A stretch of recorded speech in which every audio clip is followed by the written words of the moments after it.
Okay, so I'm going to show you how to create layers and why we need them. Now here's another example of a really nice set made by another student. So here we are, just zooming in. You can see we've got some skyscrapers in the background, a nice bridge and a camera ready to take a nice picture. So along the left hand side in the outliner you've got all your groups already named, and what I'm going to do is I want to add this camera into a layer. Okay, so if I go over to the right hand side, you're going to see Layer Editor. That's just right here.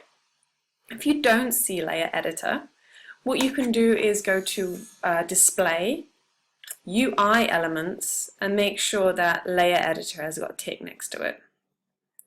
Okay, so once I have that, then I'm going to go to this button here. So my camera is selected, I'm going to add this in a layer. So I'm going to create this little one with the blue dot inside. That's going to create a new layer with everything that's selected currently. So if I hit create, here's my layer. It's called layer 1. So as before, I'm going to rename it. I'm going to call it camera. And I think I'm going to give it a color. Let's give it a green color. Okay, save. Here we go. So now this is in a layer. Remember, if I want to select my camera, I still have to select it over here in the outliner. But what's the point of the layer? Well, I can turn this camera now onto everything in that layer into visible or invisible with that V. Over on this one, if I hit this, click this button, then it has a T. That means you've got just your frame, so you can see through the object. If I click again, you've got R, and that means that this object is now not selectable.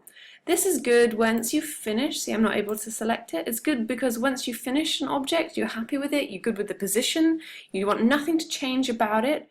You're going to turn that into an R, and then you're not able to accidentally move it.